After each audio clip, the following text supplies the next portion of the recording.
Клиент обратился с странной заявкой, очень сильно скрипит кровать. Посмотрел лайфхаки и вот применяем вот такую вот штуку, утеплитель для труб. Посмотрим, что из этого получится.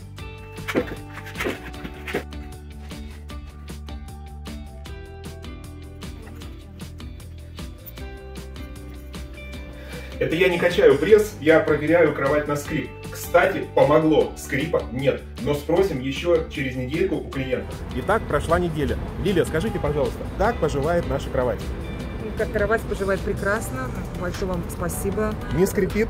Нет, не скрипит. Это самое главное, мы добились успеха, кровать не скрипит. А для вас, я и мои коллеги, можем сделать все то же самое. И многое другое. Мы ваши белградские мастера. Обращайтесь, будем рады помочь.